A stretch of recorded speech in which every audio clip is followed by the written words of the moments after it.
événement qui est organisé sous le haut patronage de Sa Majesté. Nous organisons cet événement pendant une période, une conjoncture qui est douloureuse aujourd'hui. Nous venons de passer bien sûr par le désastre qui a touché bien sûr la région de l'Haouz.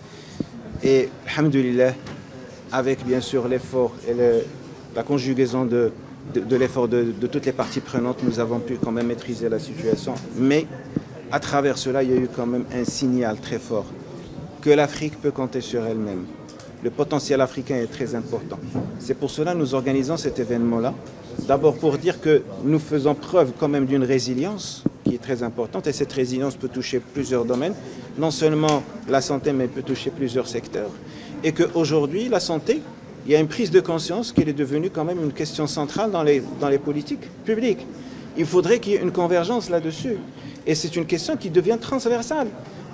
S'il y a un problème d'eau, il y a un problème de santé. S'il y a un problème d'alimentation, il y a un problème de santé. Si l'environnement est pollué, il y a un problème de santé. Si l'animal va mal, il y a un problème de santé. Donc, c'est dans le cadre d'une approche One Health que nous sommes en train de travailler pour qu'il y ait quand même une seule vision pour le continent africain.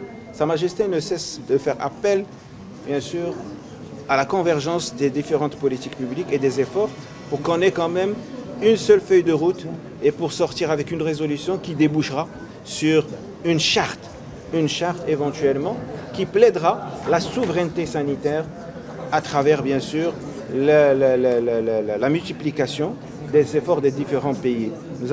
Nous étions passés par la crise de la Covid et nous avons fait preuve quand même d'une bonne riposte. Nous sommes aujourd'hui en train de lutter contre plusieurs défis qui nous guettent à l'échelle planétaire. Et ces défis-là sont de taille. Les mutations technologiques aujourd'hui avec le progrès qui entraîne quand même des glissements dans les compétences, dans les métiers, de la santé. Il y a aussi le fardeau de l'industrialisation de l'industrie pharmaceutique qui va peser lourd sur les assurances maladie.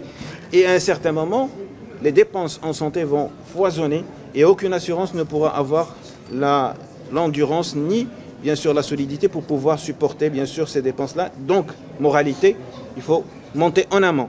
Comment en amont? Réduire les risques en santé.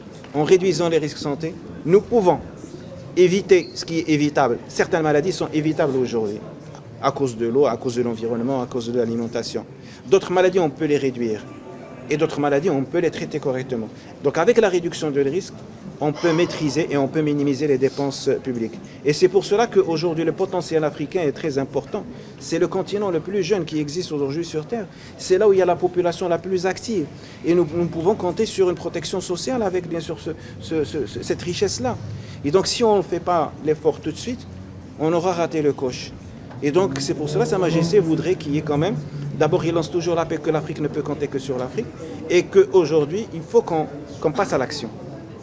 Le temps de l'Afrique a sonné. Merci.